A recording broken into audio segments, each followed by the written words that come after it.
Okay, perfect. So, good morning, everybody. Thank you all so much for being here for our monthly Win for Supportive Housing webinar, Strengths Based Support, Everyday CBT Strategies to Empower Residents. My name is Emily Bands, and I will be facilitating our webinar today. Just a quick welcome. Just reminding folks that today's webinar is hosted by DBHR through the Washington State Healthcare Authority. This is an interactive training. We encourage you to ask questions and participate throughout the session. A note about artificial intelligence. Please note that the use of automated note-taking bots or similar tools during Washington State foundational community support events or meetings requires prior approval. Unauthorized use of such tools is prohibited to ensure the privacy and confidentiality of attendees. Also, any recording that is created through AI is not recognized as an official recording of the session. We reserve the right to exit trainees from the training if they are using AI to take notes without prior approval or using AI to record the session. So I did remove a couple of AI note takers from the meeting a little while ago. If you do have an AI note taker, please make sure to turn it off. I didn't receive any confirmation from Washington today that there were any approvals. So I am going to ask that if you do have an AI note taker on, that you just turn it off. And no, Brianna, this training is not for CEUs. If you have any questions about that, I would recommend reaching out directly to Washington, FCS, to whoever your supportive housing liaison is, as they would have more information for you related to CEUs. And then regarding the materials and recording, I am going to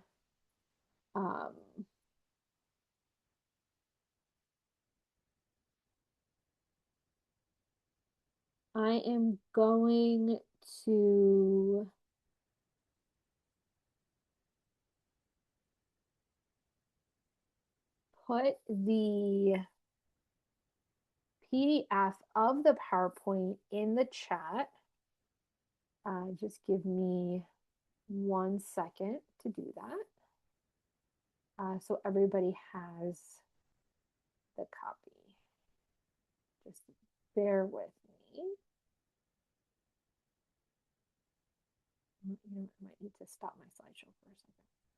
All right, I'm just going to stop sharing for 1 second while I do that, because I want to make sure that everybody does have the PowerPoint for today.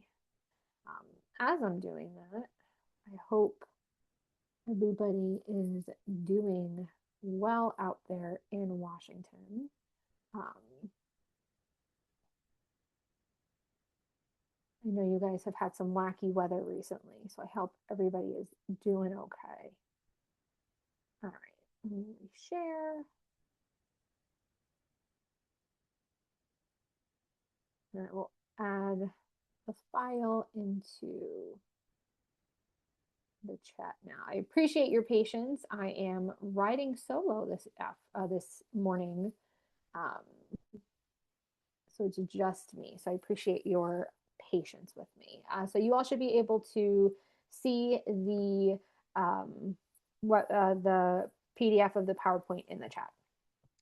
So just some quick housekeeping. Your audio and video are muted. We are in webinar mode. So make sure that your computer is connected to audio just to make sure that you can hear me. To ask or respond to questions, you can use the chat. Make sure that you are responding to everyone. If you are interested in saying something, you can raise your hand and I will unmute you, but you will not be able to show your video. And in terms of accessibility, if you do need subtitles, you can click on captions and that will enable subtitles for you. Let's get started and talk about the content for today. So we are going to be focusing on describing, applying, and identifying some CBT skills. So we're going to Describe the basic CBT framework and explain how thoughts, feelings, and behaviors interact in ways relevant to supportive housing environments. We're going to apply strength-based CBT-informed communication strategies to help the folks you're working with cope with distress, build motivation, and take meaningful next steps. And then we're going to identify some situations that are appropriate for using some of these CBT skills versus those that might require referral or escalation to clinical staff. So before we get into CBT and the different CBT skills, we're going to just kind of scope out some boundaries, right? Because it's really important for all of you to work within the scope of your practice. So how many of you here, and you can just say a yes in the chat, how many of you are licensed mental health practitioners or licensed practitioners working in the field? And as you guys are answering that question, I'm going to see if I can get another way for you all to access the PowerPoint. Okay, so it looks like I'm getting some yeses, I'm getting some nos. It sounds like there's also maybe a mixture at your agency in terms of who might be a clinical staff versus who isn't. And I am, not that this information isn't applicable to those of you who are clinical staff and who are licensed mental health practitioners in some capacity, but this is definitely more applicable to those of you who are saying no, right? But the main point of this is we do want to make sure that all of you are working within your scope, right? And that really means that that we're being mindful that, you know, the skills that I'm going to share with all of you today, it's not therapy, right? You're not going to be conducting any type of therapeutic interventions. These are really just skills that you can teach others. And the skills that I'm going to share with you, you might be familiar with, they might be a little bit of a refresher, they might be new to you, and they might be used in maybe a different way. But this isn't therapy and isn't necessarily going to be used in the facilitation of therapy, right? What we're really going to be focusing on today is that idea of supportive communication, right? So we're taking the evidence that is supported within CBT and within the CBT theory, theoretical framework, and we're going to apply that in a way so that you all are able to use your own communication skills that you have, right? How many of you are here are familiar with motivational interviewing techniques or open-ended questions, affirmations, reflections, right? Everybody here is pretty familiar with ORs, it sounds like. Yeah. So essentially, we're building upon that, right? But we're kind of adding in a little bit of spice related to cognitive behavioral therapy. Okay. We're also going to be doing a lot of reinforcement, right? So I'm sure that there are individuals that you're working with that maybe don't have a good, whatchamacallit, like they might not have a good basis for coping skills, or maybe they don't have as many coping skills. But maybe you also have some folks that do have a lot of coping skills, right? So we're really going to be building upon people's strengths and really focusing on their strengths. And that means building on and focusing on what people already have, right? And really leveraging the different coping skills that people have so that they can continue to use them and maybe use them in different ways, or maybe use them in ways that they didn't think of before. I also just want to mention that I put a link to a PDF of the PowerPoint in the chat box as well. You don't have to have Box in order to access this. You just have to download the document, and you should also have access to it as well.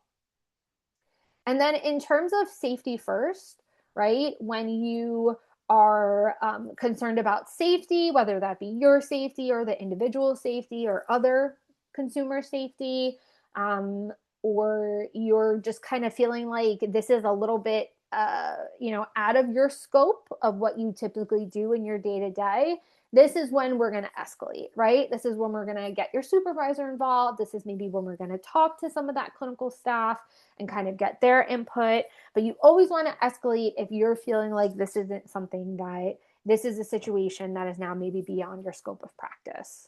Okay. So, how many of you here are familiar with the cognitive model? How many of you here are actually familiar with cognitive behavioral therapy and kind of what it looks like and what it sounds like? Alicia, did you want to say something? Because I see your hand is raised. If not, that's okay.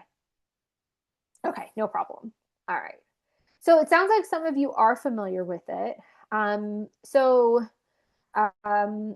when we're thinking of the cognitive model, right, we're really looking at, and I'm going to kind of just give like a higher level explanation here in terms of what the cognitive model focuses on. And it's really focused on thoughts, right? When we're thinking about cognitive behavioral therapy, we're thinking about how thoughts intersect and kind of influence with our behavior and our feelings, right? So the cognitive model really focuses on dysfunctional thoughts and focuses on realistic thoughts.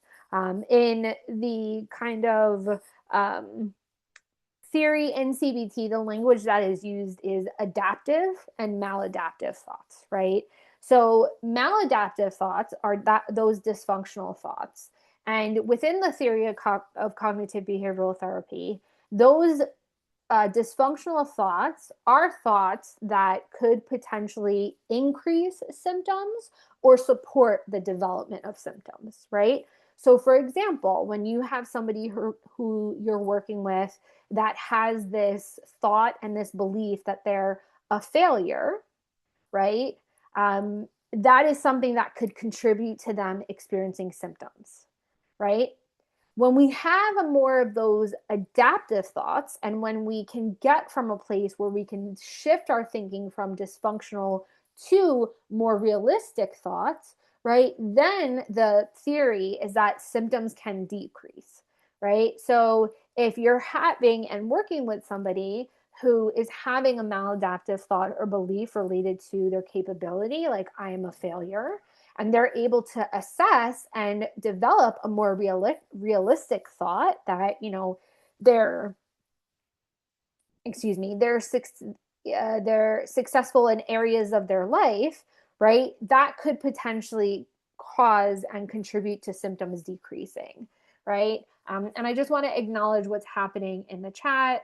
So Jeffrey, it says you have some knowledge of CBT based on some training from where you work. And yes, Raylene, I hope it is, right? We're helping them to kind of rewire some of their thinking, right? When we think about dysfunctional thinking, a lot of the times it starts very early on in life, right? And it can often, for some folks, get to this point where it's not just a thought, it actually becomes a belief, right? Almost in the same way that someone could tell you the sky is blue and you would believe that, right? We know that to be true. We know our name to be true, right? When we start to really develop some of these dysfunctional thoughts, we start to really believe their validity. And that is something that is going to influence our mood in a negative way. It could potentially influence our behavior. And again, it's going to contribute to poor mental health and mental health symptoms. But if we can help folks rewire, like Raylene said, and I like how you worded that in terms of rewire, if we can help them rewire some of these thoughts, the hope, and again, the theory is that some of these symptoms are going to start decreasing because the thoughts are kind of fueling the symptoms. And if we can change the thoughts, then the symptoms are going to start shifting. So something that is a part of cognitive behavioral therapy is something called the cognitive triangle. And this is really looking at how a situation influences our thoughts, which then influences our feelings and our behavior and our thoughts, and it kind of goes around in a cycle. And the example that I've used with clients before, and this was also something that I used when I was working in supportive housing way back when, was you're walking down the street and you see somebody that you know, and you um, call out their name and say, "Hey, Crystal," but they don't answer. So now you have this thought of Crystal's mad at me, or Crystal hates me, or now you're starting to feel angry because you're like, well, why wouldn't Crystal answer me, right? We're friends. We're supposed to be friends. Why is it that she's not responding to me? You know, we were supposed to hang out this week. I can't believe she's doing this to me. And then in a very over exaggerated way, and I always add in a little disclaimer here when I'm talking to folks about this, I'm like, so you're feeling really angry and you're feeling upset. So you bend over, you pick up a rock, and you throw it at Crystal's head. And then I always tell people, please don't actually throw rocks at people's head. If you're using this example, it's very important to be very clear. We don't want anybody throwing anything at anybody. But in this fictional situation, they're feeling so angry and upset. They pick up the rock, they throw it at Crystal's head, and Crystal stops, and she turns around and she takes out her headphones.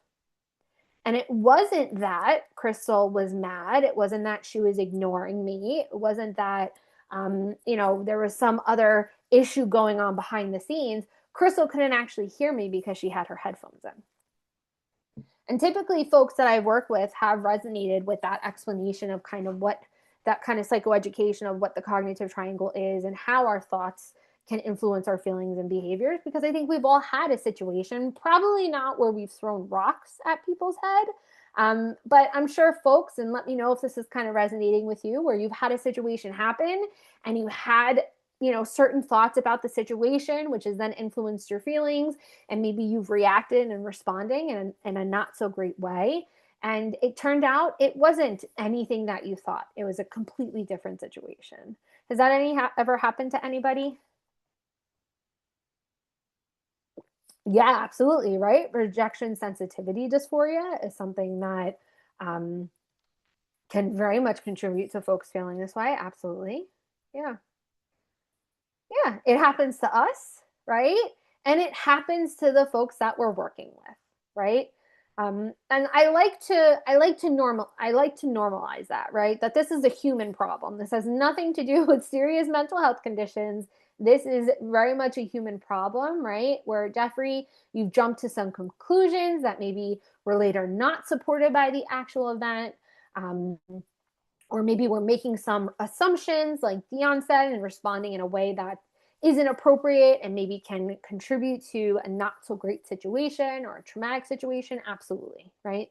But this is where implementing some of these CBT skills can really support folks, right? Because some of the skills that we're going to talk about can help people so that they're not getting to that behavior, right? It helps them kind of, they're thinking whatever it is they're thinking. Feelings are going to happen, right? We can't control our feelings. It's an automatic reaction, but we can control our behavior. And this is where some of these CBT skills can really help and support folks. Okay. So what we're coming at and the information I'm going to give you all is really rooted in that some of these core principles of cognitive behavioral therapy, really focusing again on those thoughts and the cognitive triangle. But we're also talking about a strengths-based approach, right? So how many of you are already working in a strengths-based approach?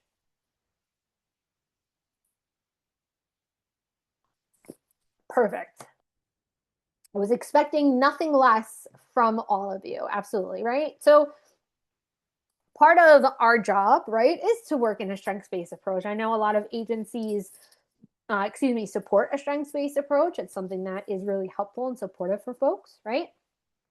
But when we're working in a strengths-based approach, as I'm sure all of you know, right, we're really seeing the people that we're working with as capable and resourceful, even if they're struggling, right? Even if they're having a hard time, we all have hard times, right? But that doesn't mean that their capability has gone out the door because they're struggling, right? They're still capable, they're still resourceful. And what we're going to do is we're going to really highlight what is working or what has worked in the past and using that as a starting point. So we're going to really focus on the person's strengths, and again, leveraging them so that they can use them to overcome whatever it is that they're struggling with. And yeah, absolutely, right? When we treat folks as though they're not capable, yeah, they start to believe that they're not capable. And absolutely, Raylene, right? Many times they can't see their own strengths, and so they almost need us to recognize for them to get them started. Yeah, I mean, how many of you assess for strengths in your assessment process at your organization? And maybe not you, but maybe whoever is doing the assessment. Are you all assessing for strengths? Is that kind of coming up in conversation? Yeah, and I mean, I can't tell you how many times, and let me know if this resonates with you all, that, we're asking what someone's strengths are and they don't know, or they're unsure, or they don't want to say because they're like, oh, this isn't a strength. This means nothing. Has that ever happened to anybody? And absolutely, Kelly, right? Highlighting those small steps and those small wins, that's exactly what we're going to talk about. But yeah, it is even to whoever's point it was, right? Oftentimes folks don't know their own strengths or they don't know how to recognize them.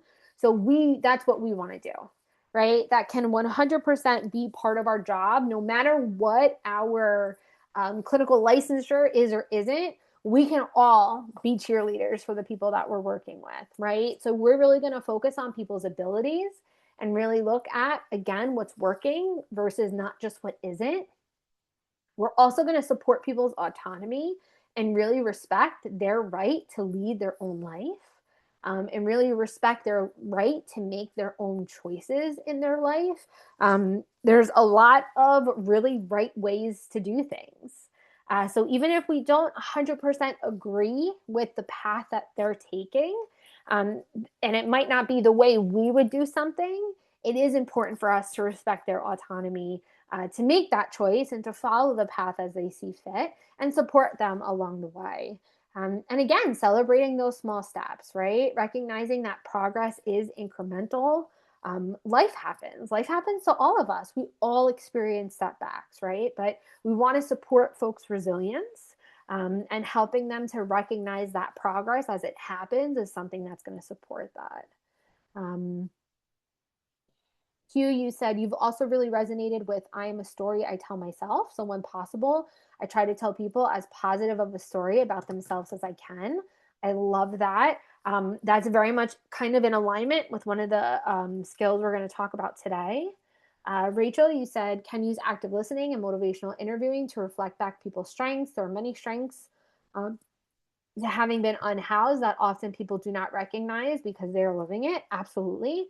Individuals who are unhoused, and I don't say this to minimize the difficulty of being unhoused and living that experience, but I have met some of the most capable and resourceful people who are unhoused, because it's a whole different skill set that people develop when they are unhoused, and they are so capable of getting their needs met, right? They're terribly resilient, right? And again, we're talking about something that is a traumatic experience, I know, for a lot of folks, and not anything we want people to be experiencing, right? But those skills that are developed through that experience are such a huge strength for folks, right? And once they come into the community and start living on their own, now we can think about how to help transfer some of those skills into other situations. Um, Dion, you said it's an effective way to redirect them from failures or low self-esteem to strengths and capabilities. Absolutely. And Q, you said, yeah, you've worked with people with PhDs who were homeless, brilliant people with bad circumstances. Yeah, I mean, it's very unfortunate, but we are living in a time where, anybody, right? All it takes is one negative event for anybody to potentially become unhoused, right? So it doesn't matter if you grew up very wealthy. It doesn't matter if you grew up in poverty, right? Sometimes life just happens. But we can take this information, right? We can use this cognitive behavioral perspective and this strengths based approach to really think about concrete things we can do with people, concrete skills we can teach them to support them. So the first skill I want to talk about is supportive, thought-focused conversations. And this is where we're going to use some of those oars. So Rachel, you were talking about reflective, active listening and using motivational interviewing. This is where some of those skills can come in, right? So when we're meeting with somebody, and maybe they are in a space where they're not doing as well, maybe they're really kind of in some of those negative thoughts, we as staff can use some gentle curiosity. We can help them to notice what kind of thoughts they're experiencing and really engage in that supportive, constructive dialogue, to help them to notice what's on their mind and consider possibilities, right? So in a therapy session with a licensed mental health professional or licensed social worker, you might do more challenging and more therapeutic things. But what you're really going to do is just ask questions and have a conversation, right? We're not getting into the deep nitty gritty and kind of getting down in those layers of, where all these thoughts have come from and why they're happening, right? We're just going to support people and being in the moment and really noticing what's on their mind and considering some of those alternate possibilities, right? So we're going to use curious questions that can support the person in kind of opening the door to reflect on some of those situations without pressure. And maybe they're not even reflecting in the moment with you, right? Maybe you're asking this question and this is something they're reflecting on later. I had that happen so many times when I was working in the community where I would ask a question to somebody and they'd be like, I don't know why you're asking me that, Emily. And I'd be like, okay. And then maybe the next time I'd see them, they'd say, yeah, Emily, I really thought about that a little bit. And X, Y, and Z came from thinking about that, right? So we're just going to use some gentle curiosity to help them explore, not trying to interrogate them. Again, we're going to help them to notice some of their thoughts and really identify some of that internal monologue that's happening within that's driving their mood.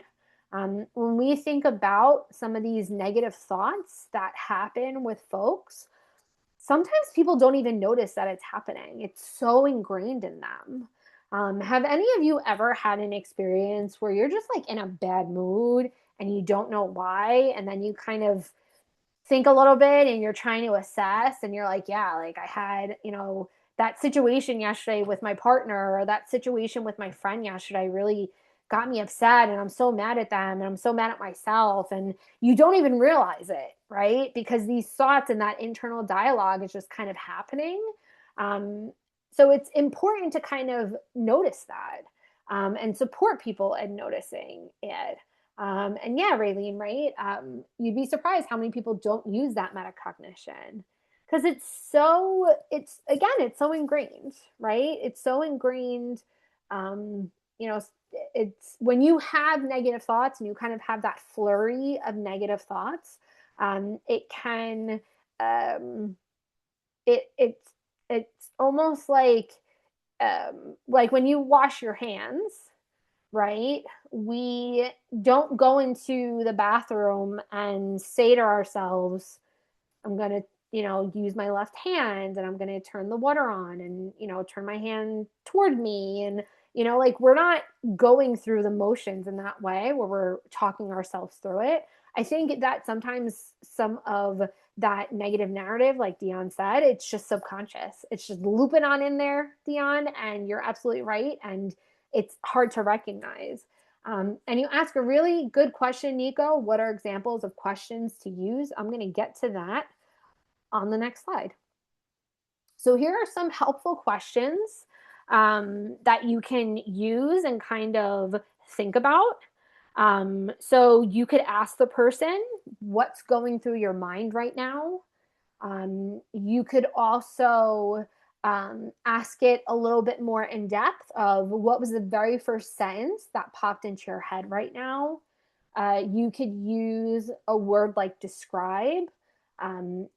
Describe to me what's going through your mind right now. Tell me more about what's going through your mind right now. Sometimes the way you ask questions with folks really depends on the person that you're working with. Sometimes you have to ask the question in a really, really open way so that they don't just kind of hit you with a one word or I don't know kind of answer. So I will definitely defer to all of you. You know the folks that you're working with. So just kind of being mindful of that. And then asking them to get a little bit more in depth with it, right? So this person said everything is wrong, right? So diving a little bit deeper, right? So, well, tell me more about that, right? When you say everything is wrong, what is the specific thought you're having about this one situation? And then we're going to help the person to get into this place where they are kind of moving to more of a solution, right? Or moving more to a place of capability and resilience of, well, what's happened in the past when things felt this way? Or not what happened, what's helped you in the past when things felt this way? Or what do you want to try next to help you feel better? And you're right, Raylene, right? There could potentially be a cognitive distortion in there, but that might be more for some clinical work, right? That might be more for a clinician, a therapist, a counselor, a licensed clinical social worker to kind of work with the person on. Not saying that a staff person might not help the person to identify what cognitive distortion is happening, but making sure we are keeping that line of what's within our scope of practice, right? So we're helping the person to notice what they're thinking, right? And now we're going to shift our focus on helping them to shift their perspective to so they're getting into a place where they're feeling better.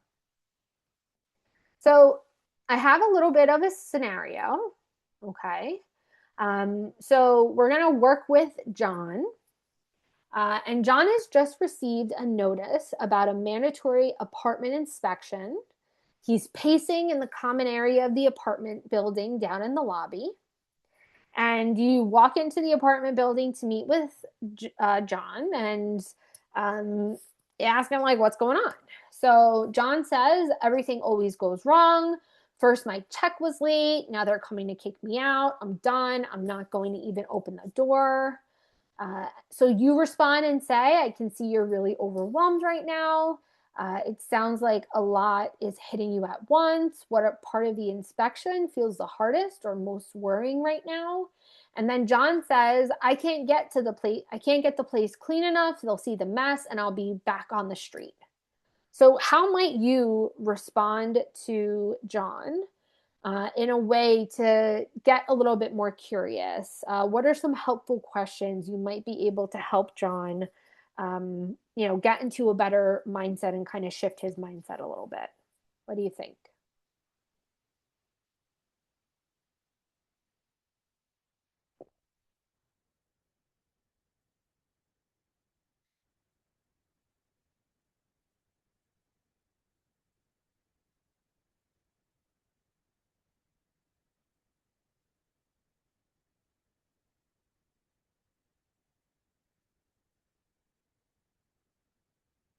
Oh, I love that. Alexia, I hope I'm saying that correctly. Um, can we look at your place together? Sounds like you take great care of your home. Uh, Micah, what type of assistance would you need with cleaning? I might say that as tell me a little bit more about what help you think you might need. Um, Adriana, what is your immediate need from me to make this an easier process for you? Yeah, Kaylin, let's look at your place and see what I can help you do. Uh, Angelia, highlight the efforts he did in the place and validate those feelings, and then go in to see what other options he's open to exploring. Absolutely. Um, John, can you describe to me what you think an apartment should look like for an inspection? Where do you think you have succeeded in this? I love that, because I think what is great about that, Jeffrey, and I want to highlight this for a second, is that you might go into this apartment and you might think it looks fine, right? You might think the apartment, it looks great. So now your kind of thought is like, well, John, what are you talking about? Your apartment looks fine, right? But by asking him that question of, can you describe to me what you think an apartment should look like? You're really gauging from him what his expectations are of what this should look like. And kind of getting a better idea so you can help him achieve that, or maybe even provide some, affirmation to him, like, well, John, your apartment looks great. You did a really good job with this. What other area do you think we should focus on? Micah, or I love that. Do you want me to be there during the inspection? Yes, Gage, let's break it down into smaller chunks. Instead of cleaning the whole house, we can start smaller and build up momentum and little wins. That is very much in alignment, Gage, with what we're going to talk about in our next skill, behavioral activation. So you're already ahead of us. And yeah, I love that, Raylene, right? So asking him to maybe do some distress tolerance, right? So asking him to maybe take a deep breath before even going upstairs. Something you could even do is say, "Hey, John, let's go talk about this outside, right? It's a nice day. It's sunny out. Have you been outside at all today? Let's maybe walk around a little bit and then we'll go upstairs and see your apartment," right? That's something that you could also do. And I love this, Rebecca, right? I see you're really stressed about this. What can you tell me about the last time you had an inspection, right? And that question could go either one of two ways. And you can also, something to also think about is, you know the person, and most of the time you're going to know the person, right? So it's also important for you, as you're asking questions, to use what you know about the person to ask certain questions, right? So Rebecca, you could ask that question of, what can you tell me about the last time you had an inspection, right? Because maybe you know that John actually did a really good job during his last inspection. He passed with flying colors, right? So by asking that question, you're helping John to figure out where his headspace is, right? And then from there, you're maybe recognizing that he is feeling bad about this and he doesn't think he's going to pass. And now you can leverage how he did the last time and provide that additional support to him. Like, well, John, I hear what you're saying. I know you're really stressed, but if I remember correctly, didn't you pass your inspection the last time? What's different about last time versus this time? And again, just providing that support. And absolutely, Raylene, right? Change of environment, even briefly, can kind of break that current mindset. If someone is very distressed, you definitely want to do some distress tolerance, and we're going to talk about distress tolerance in this webinar as well. But again, really focusing on those thoughts, helping the person to hone in on how the person's feeling, validating them, acknowledging that John is feeling overwhelmed, and then helping John to figure out,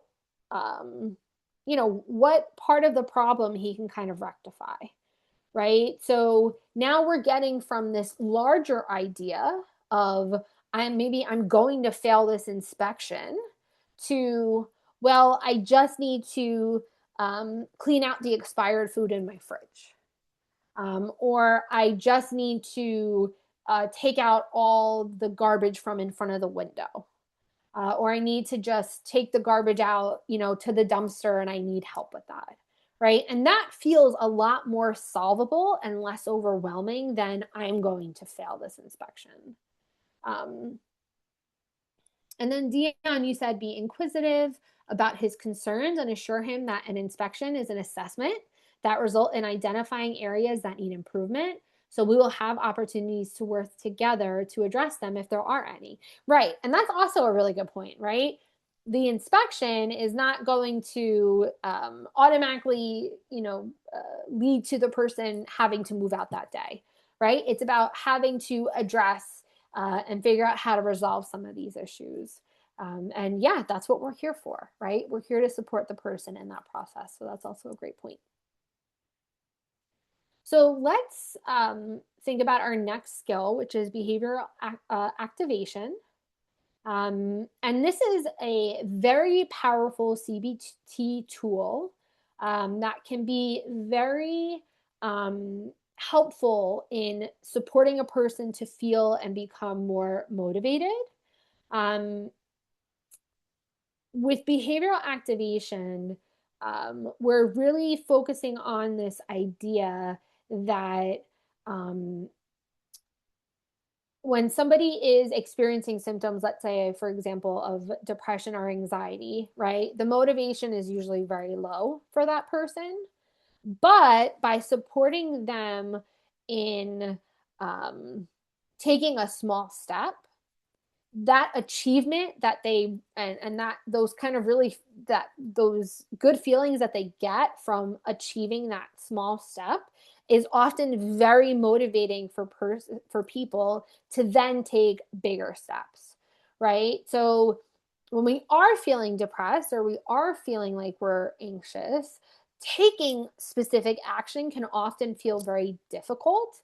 And we often hear from people that, they don't feel like it or they want to wait until they feel like it. But in using behavioral activation, we're really focusing on biting off a really small piece of what needs to be done. And being able to achieve that often leads to us feeling like we can do more, right? So small actions improve the mood over time, right? We kind of start to, how many of you, or the way I kind of like to visualize this is like when you have a to-do list and like you have like 10 things on this to-do list and you're looking at this to-do list and you're like, oh my God, like this is terrible. I'm never going to be able to get through all of this. But then you do one thing and you cross it off, and then you do another thing and you cross it off, and then you're like, oh wow, I'm doing great. And then you do something else and you cross that off, and then you do another thing and you cross that off. And next thing you know, you're feeling great because you have all of those you almost get like a dopamine hit from crossing things off that list, and now you're starting to feel better about having to do these things. And yeah, absolutely, right? Those small steps create momentum. And that's where I'm talking about motivation often follows action rather than preceding it, right? And yes, as a fellow neurospicy brained gal, I need that dopamine hit in order to get things going, Raylene. But right, you want to start with those tiny, too small to fail steps, right? So, instead of cleaning the whole kitchen again off the start, take the trash out, right? Or maybe just wash one dish or just load the dishwasher, right? Really starting one small piece and then see how you feel afterwards. So these examples, again, are going to be very, very specific to the person's goal. And what I really like about behavior activation is it is something that can very much be easily linked to whatever service is on the person's ISP, whatever their goal is on the ISP, right? So if the person has a goal related to their physical health, right? Or maybe they have a goal related to their mental health. Maybe we're just taking a 5-minute walk outside, right? We're not doing it for 30 minutes. We're not, going to a Pilates class. We're just going to take a 5-minute walk outside with the hope that after the 5 minutes, the person is like, oh, well, I could probably do another 5 minutes, or let's do another 10 minutes and see how I feel after 10 minutes, right? Because we're building that momentum and we're working that way up, right? So, in terms of making one necessary phone call, maybe the person has a bunch of doctor's appointments they have to make, and nobody loves calling the doctor, myself included, right? So if the person has 5 doctors they have to make appointments to, or maybe they have to call the doctor, they have to call their PT, they have to call the pharmacist, we're just going to call one. We're just going to make that one phone call and we're going to see how we're feeling afterwards. Maybe the person has a goal related to, again, cleaning their apartment. Maybe it's an ADL related goal, right? So we're just going to start with a corner or a shelf, or start with an item, right? So maybe they're, instead of decluttering their clothes, they're just going to start with one drawer in their dresser, or one section of their closet, or getting through one box of items that they need to go through. Attending just the first 10 minutes of an activity, right? So maybe the person wants to start going to a group, or maybe the person wants to start going to an AA or NA meeting in the community. Maybe the person wants to start going to church, or another spiritual place of worship, right? But maybe they're feeling nervous or they're feeling afraid about it. So sit in the back and just stay for 10 minutes and see how you feel after 10 minutes. And if you want to stay, you can stay. And if not, you can just leave. Nobody's going to know because you're sitting all the way in the back. Or again, if we're talking about something that is more of like an ADL goal, right? Just 3 pieces of trash, or just breaking down 3. How many of you have piles of Amazon boxes in your home? Please tell me it's not just me. I hope it's not just me. But just starting, yes, just starting with 3 Amazon boxes. We're just, right. See, Amazon boxes can be very versatile, Raylene. Thank you. But yeah, just breaking down those 3 boxes, just throwing away those 3 pieces of trash. Again, starting very, very small. And again, before we get into the example, I really just want to highlight being mindful of linking this back to the person's service plan. I'm not going to say any goal on the service plan, but I would say most goals on the service plan could potentially have and be linked to some type of behavior activation. So when you're thinking about those larger goals and you're thinking about how you're going to go out and meet with the person for the day, think about some of those tiny steps. And also have a conversation, right? Because you might make suggestions and the person might be like, I don't want to do any of that. I want to do this. And that's okay too, right? It doesn't matter what the person is doing as long as it's a tiny step that is easily achievable for them. That's going to help to build that motivation.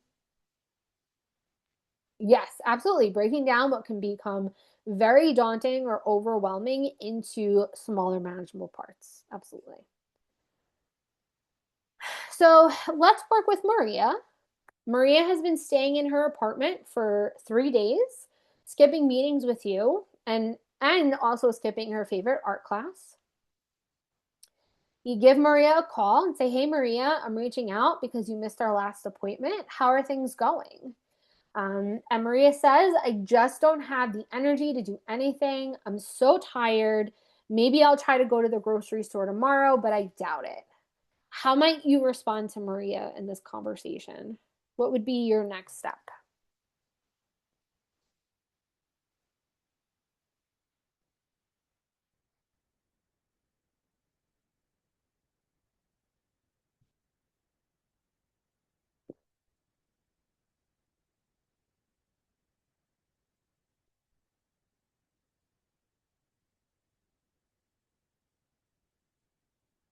Yeah, you might ask about sleep. Maybe asking if Maria is getting enough rest and if maybe that's impacting her motivation. Um,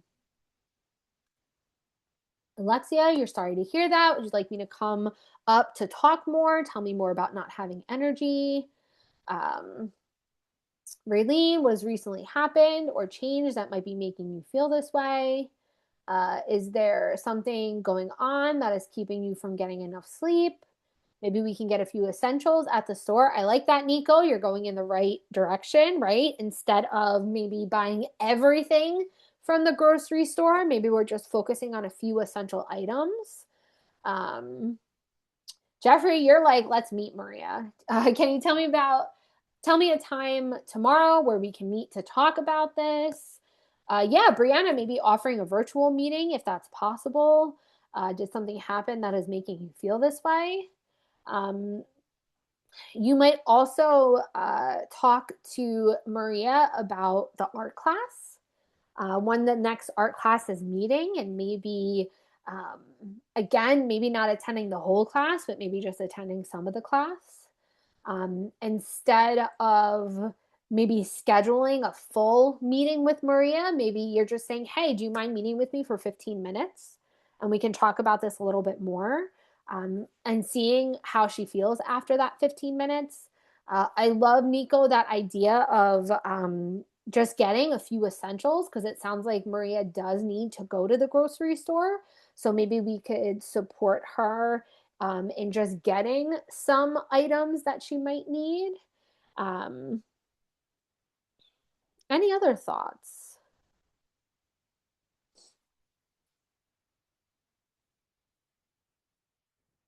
And I also want to just give some feedback. I love how accommodating all of you are being to Maria, and really helping her to kind of gauge where this is feeling, where her kind of lack of energy is coming from.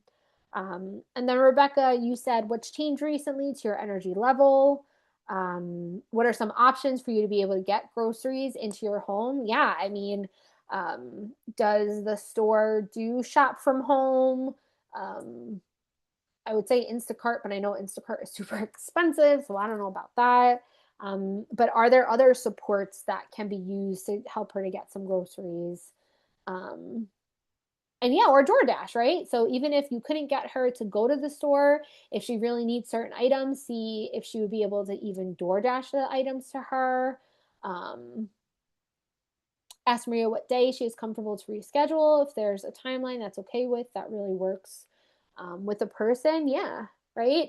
And again, really focusing on that small step, right? So if you're usually meeting with Maria for an hour, maybe offering for just that 15-minute meeting or just that 30-minute meeting.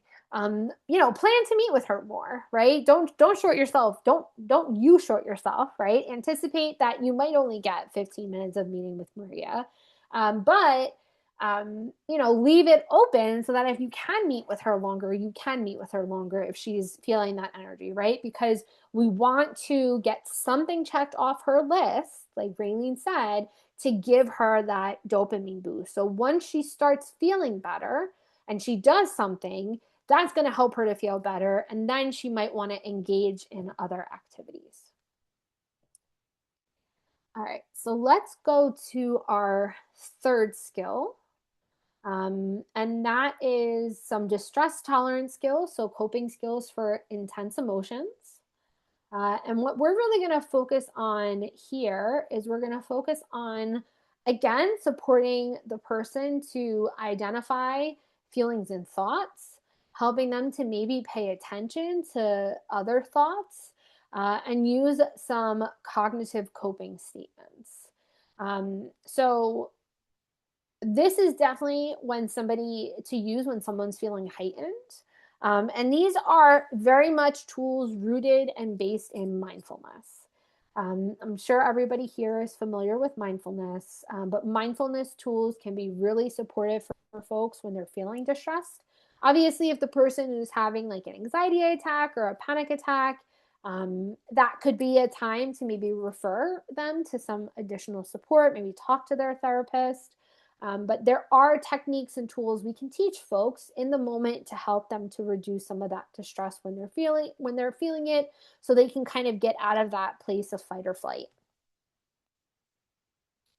So there's a couple of tools that I want to share with you all that people can use. I always like to give um, good mindfulness tools because I feel like sometimes I hear people talking about the same mindfulness tools, and not to say that they don't work, right? Box breathing, great. Looking at the five senses, wonderful. Um, there's so many mindfulness tools out there, but these specifically are mindfulness tools from this workbook. It's the CBT Anxiety Solution Workbook. And this is almost like a self-study workbook, right? So you or I could go to the store and buy this workbook for us.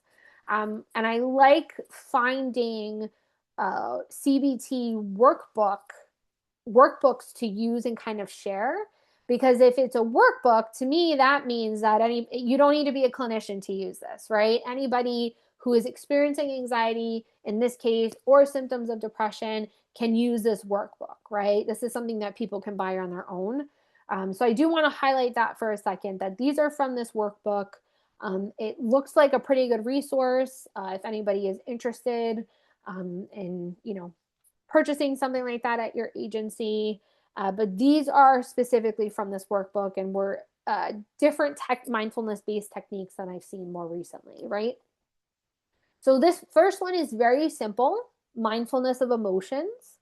So you want to name what you are feeling, right? You really want to identify it.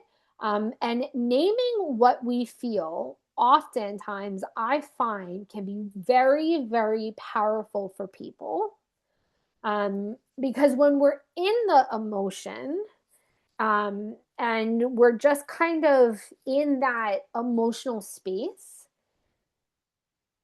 we often feel, and let me know if this kind of makes sense and is resonating with you, because I want to make sure I'm explaining it in a way that does make sense.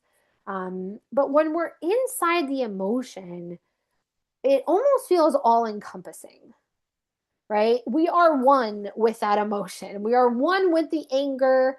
We are one with the fear. We are one with the stress, and it's consuming.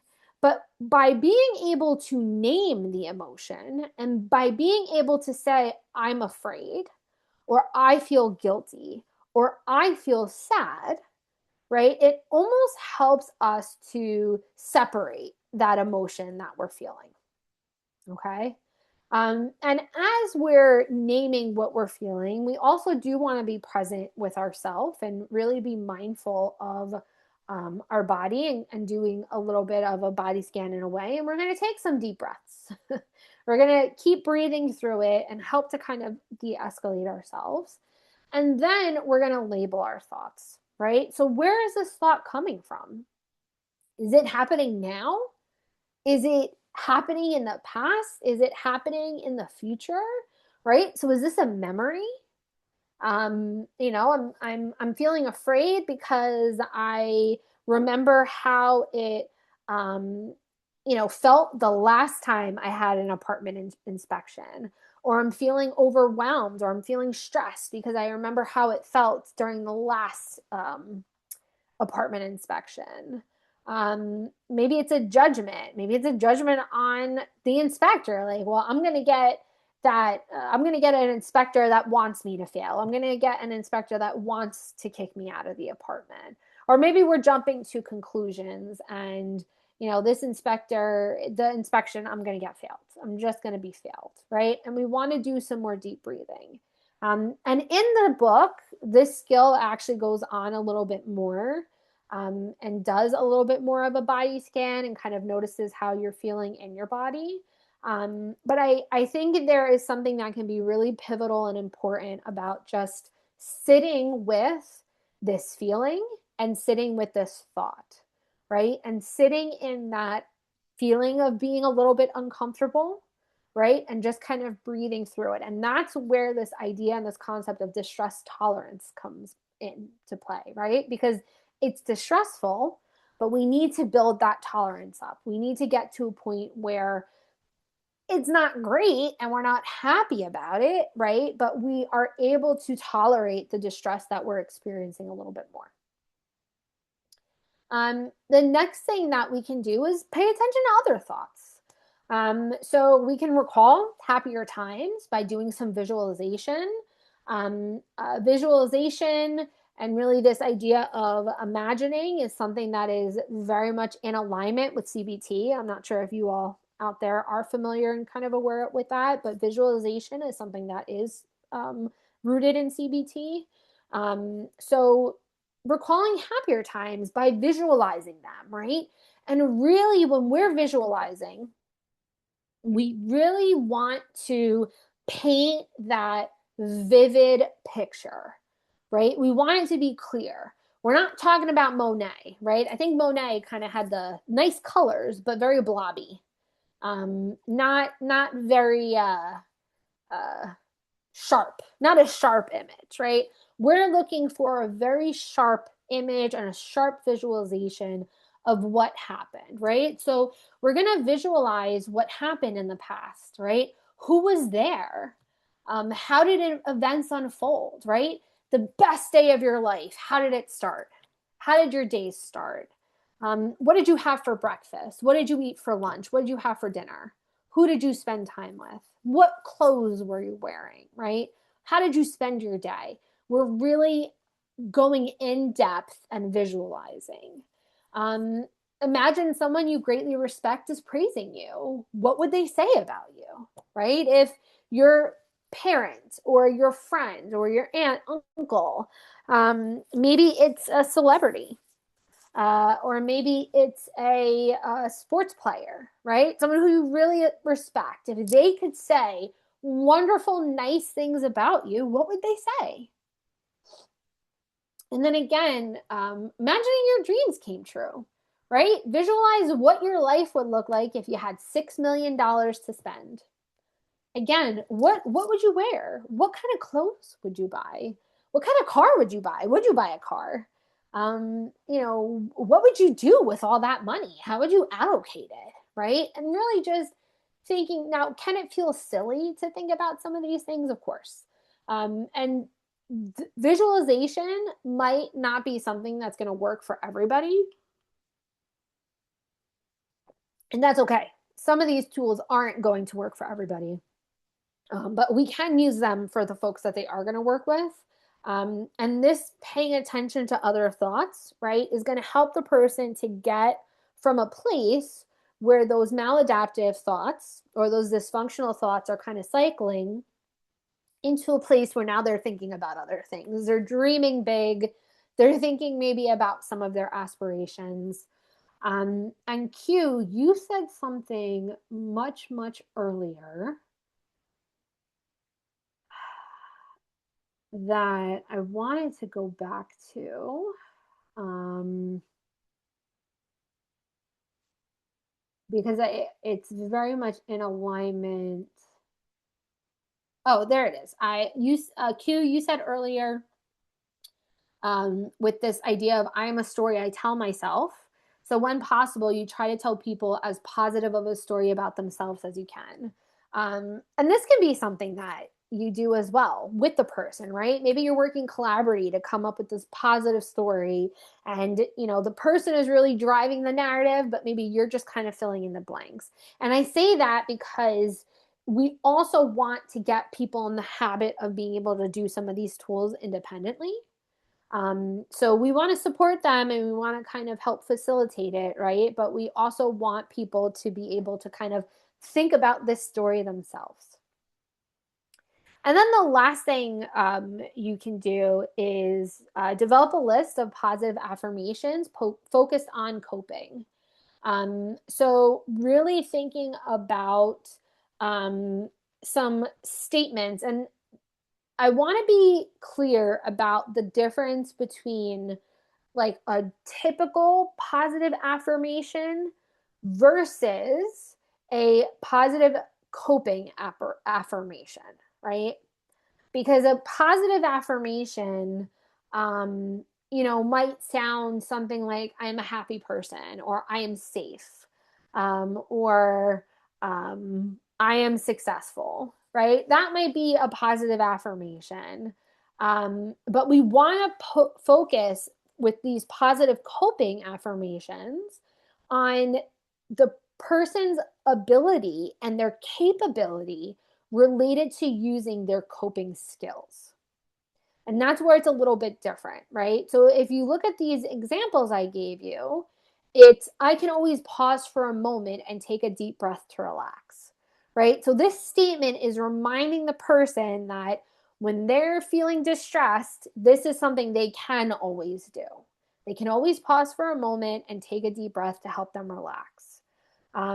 Feeling nervous is normal, right? Normalizing that feeling, helping them to maybe feel a little bit more comfortable sitting in that uncomfortable feeling of being nervous.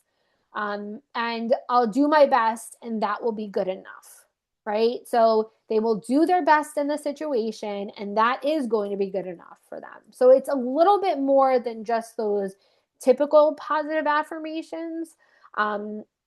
This list, I think, can also be a really good activity to do with somebody, right? If they are focused more on coping skills, if that is a goal on their ISP, this is something that you can do as an activity. You could do it on flashcards. You could do it on Post-it notes, and have people put Post-it notes all over their home. I've had folks record positive, whatchamacallit, record either positive affirmations or these positive coping affirmations. And it can be very powerful for us to hear things in our own voice. So being able to listen to these positive coping affirmations when they are feeling distressed is something that could be helpful. So just some additional thoughts out there. I don't know, have any of you used positive affirmations or positive coping affirmations with any of the folks that you're working with? Okay. And how are you using them with folks? Are you kind of journaling, making a list, recordings, Post-it notes, flashcards, just repeating them? I love to share the wealth. Let's share with each other. Oh, I love that, Raylene, right? So tying it into something sensory, that's great. Post-it notes, verbal, you're working remotely, that's okay. Look at you. Oh, stop it. There's YouTube videos of positive affirmations. Oh my goodness. I did not know that. And Kaylin, you have a client that posts his affirmations on his mirror. Oh man, Kelly, you just opened my world, Kelly. Thank you. But Kaylin, you said I have a client that posts his affirmations on his mirror in the bathroom in his kitchen that he reads when he is struggling. Yes, I am all for putting them everywhere we can see in the house. I love that. And thank you, Kat. And then heaps of videos. I gotta look into that.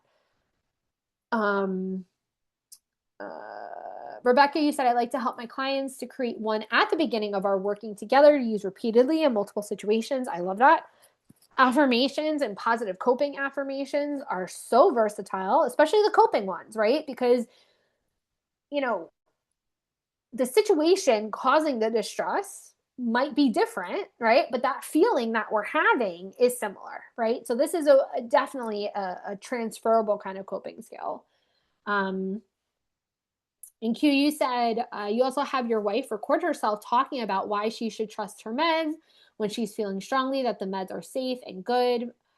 She has schizophrenia and she'll listen back to it when she's anxious about them. She trusts me completely, but it's just different when it's her own voice telling you. Yes, absolutely, Q. I think that's a great idea. And also, that is why I'm a big believer in like recording yourself, saying the affirmations. I think can be something that's super powerful if the person is open to it. I know a lot of phones have a voice recorder nowadays, so that is something that can also be helpful because you're right. There is something different. And I think it can almost be like someone said before, sensory, right? Hearing yourself saying that, right? If you're, again, and I think this is a good example, Q. I hope you don't mind me using it, right? But your wife made this recording when she was feeling good. I wonder if when listening to it when she's not feeling as great, if that almost hearing her voice in that moment almost pulls her back to that moment when she was making the recording and kind of pulls her back to that place where maybe she was feeling a little bit better about the situation. And yeah, absolutely, Rebecca, right? I feel terrible right now, but it won't be forever, right? It's just in this moment. I've been through this feeling before. I came through just fine. Yes. And I also want to acknowledge, not minimizing the experiences, right? We always want to make sure we're validating people and we're really towing that line between validating their experience and not minimizing how terrible they feel, but being supportive so that they can feel good about themselves. And I really highlight that because, in my experience, that is the biggest, I don't want to say complaint, but that's the biggest challenge I think sometimes that people have with cognitive behavioral therapy, because it is a very thin line you're walking between uh, you know, like a statement like this, right? I feel terrible right now, but it won't be forever. Someone could misconstrue that as, well, I feel terrible right now. Like, what do you mean it's not going to be like this forever? So just being mindful that we are validating the person, we are validating their experience, we're helping them to acknowledge that the situation they're experiencing is challenging and is difficult. But again, also balancing that with supporting their resilience and supporting their capability and just globally being mindful of that. And I do want to move on because we got a little bit of time left. Let's quickly work with David. David is in the office. His voice is raised, his breathing is shallow, and he's trembling. He's angry about a conflict with a neighbor.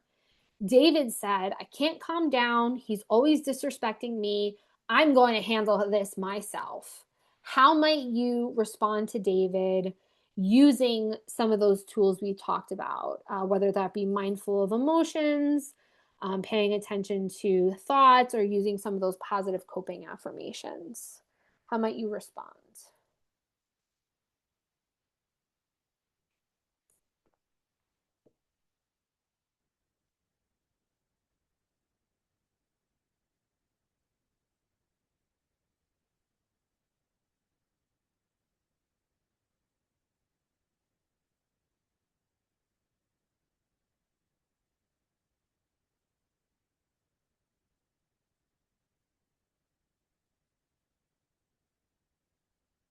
Yeah, absolutely. Right. So, doing some breathing first, doing a body scan for emotions, figuring out where they're originating. Might be a good time to put on one of those meditation videos on YouTube. I know those are on there. Alexia, let's take a minute to breathe. Do you want to step outside? What are you feeling right now? Absolutely. What other examples? And it doesn't also have to just be what I talked about on the previous slide. It could be any of those really good mindfulness techniques that I know all of you have in your toolkit.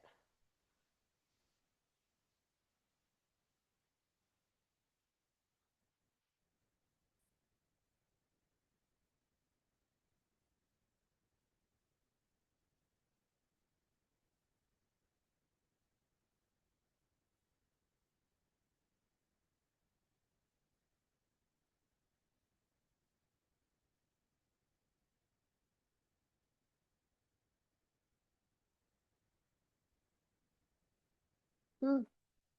No problem, Dion. Thank you so much for being here and for participating.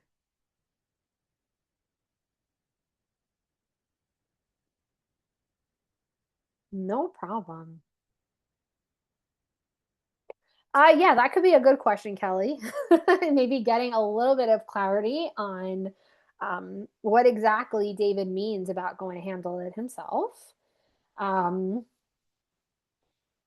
Alexia, yeah, doing some grounding practices yourself and with clients. Some clients don't like to do it, but some find it extremely helpful. Yeah, and a lot of it is trial and error, right? Really figuring out what is going to work with some folks, what isn't. CBT isn't going to work for everybody. Mindfulness is not going to work for everybody. And that's okay, right? But when it is helpful and when it is supportive for somebody, that's when we want to use it. I like this question, Rebecca, or this validation, right? I can see that you're feeling disrespected. No one likes to feel this way. Absolutely. What has brought these feelings up, right? Because we also don't know what happened. Um, and then again, Kelly validating the frustration, but also talking about choice and consequence. Yeah, asking him to write down what he's doing, uh, a little bit of getting a little bit more information, a little bit of, grounding, right? Maybe even saying, before you go handle it yourself, let's step outside for a minute and tell me a little bit more about what's going on. I want to help you. Or, wow, David, you seem really, really upset right now. Do you mind if we just take a deep breath together and get on the same page? Um, you know, you all know how to de escalate a situation, right? And this sounds like it is a little bit escalated. But again, just thinking about supporting the person to implement some of those distress tolerance skills when they happen. So that when they are feeling angry and they are feeling heightened, they're able to independently um, reduce the distress that they're experiencing.